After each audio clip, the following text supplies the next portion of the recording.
ओम शांति।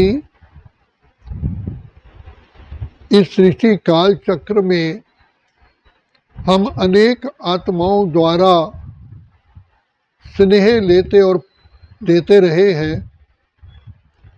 भिन्न भिन्न प्रकार के हमारे संबंध होते हैं, जिसमें माता पिता, शिक्षक और गुरु का तो संबंध है ही है, लेकिन इसके साथ भी सैकड़ों संबंध हैं। चाचा, मामा, मामी, मौसी, मौसा, भाई, बहन, दोस्त, मित्र, अनेकों संबंधी, पड़ोस में अनेकों आत्माओं से हमारा मिलन होता है और हम सबसे स्नेह लेते आए हैं और देते आए हैं। लेकिन पिता परमात्मा का प्यार, जो हमारे लिए सुख, शांति, आनंद और खुशी का, शक्तियों का स्रोत है, वो केवल एक ही बार इस सृष्टि चक्र में, जिसको सारा कल्प कहते, मिलता है। सारे संबंध जितने भी हमने 5000 वर्ष में संबंधों में आए, स्नेह लिया, लेकिन सबसे श्रेष्ठ और निस्वार्थ स्नेह, दिल का प्यार, नैनों का प्यार, वो पिता परमात्मा से ही मिलता है। तो बाप के सामने जाते ही प्यार के ऐसे वाइब्रेशन मिलते हैं कि जो हम उसी में खो जाते हैं। इसलिए मीरा और राधा का, दोनों का भगवान से प्यार था। मीरा कहती है, हेरी मैं तो प्रेम दीवानी, मेरा दर्द न जाने कोई, क्योंकि ये दिल का प्यार है। सूली ऊपर सेज पिया की, किस विधि मिलना हो। राधा ने भी प्यार किया। राधा अपने आप को भिन्न भिन्न प्रकार से श्रृंगारती थी, भगवान को लुभायमान बनाने के लिए। और वो श्रृंगार है ज्ञान रत्नों का, श्रेष्ठता का, दिव्यता का, अलौकिकता का। तो ये प्यार राधा ने दिया। और मीरा प्रभु प्रेम में पागल ही थी, शुद्ध बुद्धि भूली हुई थी। यहाँ तक बताया जाता है कि परमात्मा से मिलने के लिए गोपियाँ, उनको वस्त्रों का भी ख्याल नहीं रहता था, उल्टे वस्त्र डाल के चली जाती थी। तो एक बार बताया जाता है कि एक गोप ने अपनी धर्म पत्नी को, जिसको गोपिका कहते हैं, तो उसको कहा कि आज आप भगवान के पास नहीं जाएंगी। वो तो भगवान श्री कृष्ण को ही मानते हैं, तो भगवान के पास नहीं जाएंगी। तो उसने उसको रस्सी से बांध दिया, अपने घर में बिठा दिया और सोचने लगा, मैं आज जाता हूँ भगवान के दरबार में, देखता हूँ वहाँ कैसा प्यार है, प्रेम है। तो वहाँ जाके देखता है तो उसकी धर्म पत्नी गोपिका सबसे आगे, भगवान के आगे बैठी हुई है। तो वो हैरान हो गया, मैंने तो इसको बांधा है, ये कैसे आ गई। तो वो उसको आया, घर में आया तो वहाँ बंधी पड़ी हुई है। भगवान के आगे जाए तो वहाँ बैठी हुई है। 3-4 बार उसने देखा तो भगवान से पूछता है कि ये क्या कला है।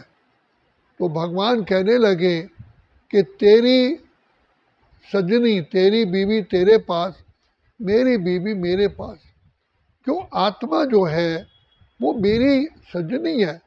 तभी कहा, कोरी सुजनिया, कोरी चुनरिया आत्मा मोरी, मैल है माया जाल, सजन घर जाऊं कैसे। हे प्रभु, मैली चादर ओढ़ के द्वार तेरे में कैसे आऊं। तो पिता परमात्मा को स्वार्थ वाला प्यार नहीं चाहिए, निस्वार्थ प्यार चाहिए। तो ये प्रभु प्रेम केवल एक ही बार इस सृष्टि काल चक्र में मिलता है, जो जन्म जन्म की पांव से लेकर के सिर की चोटी तक खुशहाल कर देता है, आत्मा की बुझी हुई प्यास बुझा देता है।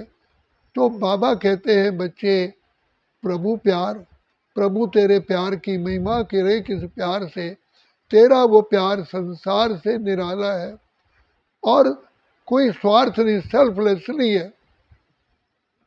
शिव बाबा प्यार के सागर हैं, दया के सागर हैं, क्षमा के सागर हैं।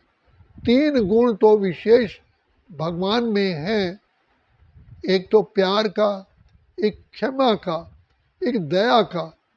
तो जहाँ तीनों गुण आ जाएं तो भगवान कितना पलट पलट के हम पर कुर्बान होते हैं।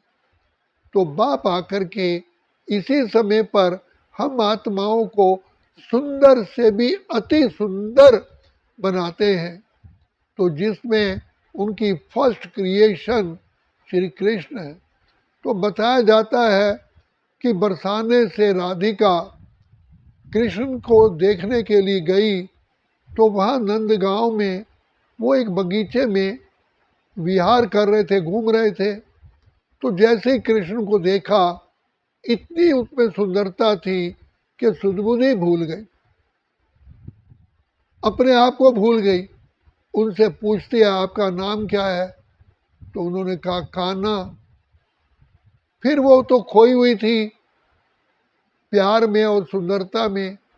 फिर थोड़ी देर के बाद पूछती है जी आप बुरा ना माने, आपका नाम? फिर उन्होंने बताया कान्हा। थर्ड टाइम फिर भूल गई और फिर कहती है कि जी मैं तो आपका नाम भूल गई। तो कृष्ण कहने लगे कान को पकड़ो और नाक को पकड़ो, का ना, मेरा नाम कान्हा है। तो कहने का भाव ये है कि पिता परमात्मा अति सुंदर, सुंदर से भी सुंदर हमें बनाने के लिए इस सृष्टि पर आते हैं। इसलिए कुरान में कहा गया है, मुसलमान भाई बहनें कहते हैं कि खुदा परमात्मा स्वर्ग में जो जिन आत्माओं को जन्म देते हैं इतने अति सुंदर होते हैं कि सूर्य चांद भी उनसे सुंदरता में शर्माते हैं।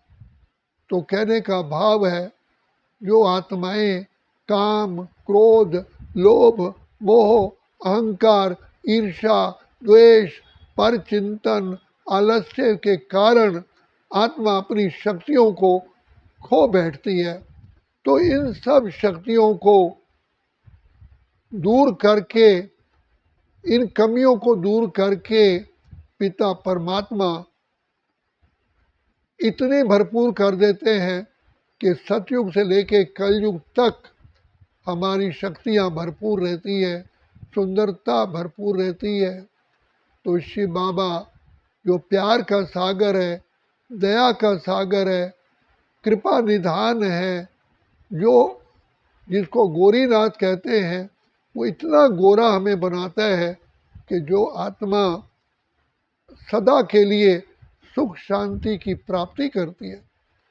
और वैसे भी कहा जाता है जहाँ स्वच्छता है, जहाँ पवित्रता है, वहीं ईश्वर निवास करते हैं। और सचमुच देखा जाए तो सच्ची सच्ची शांति, सच्चा सच्चा आनंद, सच्चा सच्चा अतीन्द्रिय सुख पवित्रता में ही है। तो पिता परमात्मा, हमारे पिता, माता, बंधु, सखा, शिक्षक, स्वामी स्नेह में आकर के हम बच्चों पर इतनी मेहरबानी करते हैं, इतनी कृपा करते हैं। और ये यहाँ तक कहते हैं, कृपा भी नहीं अपनी समझते, एहसान भी नहीं समझते। कहते हैं बच्चे मैं तो तुम्हारा ओबीडिएंट सर्वेंट हूँ। अब आप देखिए कितना भगवान, जिसको सारा जगत परमात्मा कहता है और चरणों का दास कहता है, और वो परमात्मा हमें पिता कहता है कि बच्चे मैं तो तुम बच्चों का ओबीडिएंट सर्वेंट हूँ। बच्चे मेरा फर्ज है, भगवान अपना फर्ज निभाने के लिए आते हैं, हमको श्याम से सुंदर, काले से गोरा, कोयले को हीरा, पतित को पावन, कंगाल को सरताज, कौड़ी से हीरा बनाने के लिए बाप इस समय ही अपना द्वार खोलते हैं। तभी का द्वार दया का जब तू खोले, कंचन स्वर में गूंगा बोले। तो इस विधाता पिता परमात्मा की आशीर्वाद, कृपा, दुआएं पाने का यही समय है। और पिता परमात्मा प्यार में ही हम बच्चों को भरपूर करता है।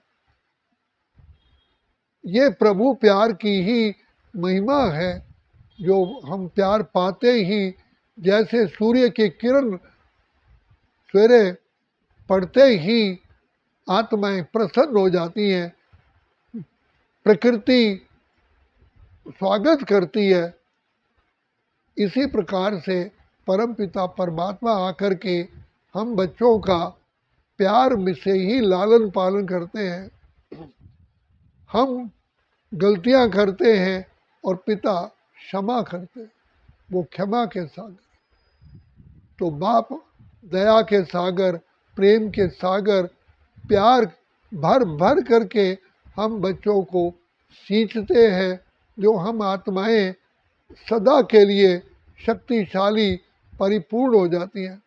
आज भी एक हम डॉगी पालते हैं, घर में घुसते हैं, अगर डॉगी के सिर पर हाथ, शरीर पर हाथ नहीं फेरते प्यार का, वो भी एक कोने में बैठ के रोता है। और आत्माएं प्यार ना मिलने कारण हृदय रोग हो जाता है। हृदय की बीमारी को दूर करने की एक ही दवा है, वो है स्नेह, प्यार। जिन आत्माओं को जिंदगी में प्यार मिलता है, उनका हृदय लास्ट तक फुल काम करता है।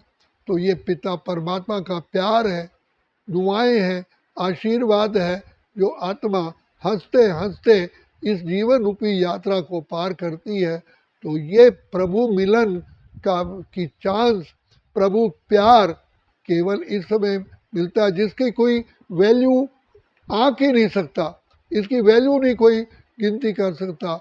भगवान का प्यार जो सूखे को हरा कर दे, जो पर्वत को राई कर दे, राई को रुई कर दे, तो ऐसा प्यार पाने का केवल यही समय है, यही समय है, यही समय है। इसलिए हे आत्माओं, प्रभु प्यार पाओ और सदा के लिए आनंद की, शांति की, सुख की लहरों में लहराओ। अगर अभी प्यार नहीं पाया तो कभी भी नहीं प्राप्त कर सकते, क्योंकि ये सृष्टि नाटक हूबहू फिल्म की तरह रिपीट होता है। तो वो आत्माएं कितनी पदम सौभाग्यशाली हैं, जिनको भगवान अपने नैनों में रखता है, हृदय में वास करता है, हृदय में बिठाता है। तो ऐसे हजारों उदाहरण हैं, जो भगवान जिनको प्यार करता है तो उनको फर्स्ट लिस्ट में रखता है। तो इसलिए एक बार कहते हैं, नारद ने कहा हनुमान को कि तुम तो राम को भूलते ही नहीं हो, और मैंने राम से पूछा कि आपका नाम कितना, कौन सी लिस्ट में है, तो आपका नाम था ही नहीं। तो उसने कहा जाके भगवान से पूछो, उनके पास एक और डायरी है। तो उसमें डायरी भगवान वो आया, उसने पूछा भगवान आपके पास कोई विशेष डायरी है? तो देखा उसमें हनुमान का सबसे टॉप मोस्ट नाम था। जिस राम को, प्रभु को जिसने अपने हृदय में बसाया हो, तो वो सदा ही सुख की, शांति की, आनंद की, खुशियों की लहरों में लहराता है। जहाँ सूर्य हो, क्या वह अंधकार रह सकता है? तो जहाँ जिस हृदय में पिता परमात्मा का निवास हो, वो आत्मा तो सदा ही आनंद की, खुशियों की लहरों में लहराता है। ये चांस, सुंदर चांस, अभी अभी अभी नहीं तो कभी नहीं। अच्छा, ओम शांति, ओम शांति, ओम शांति।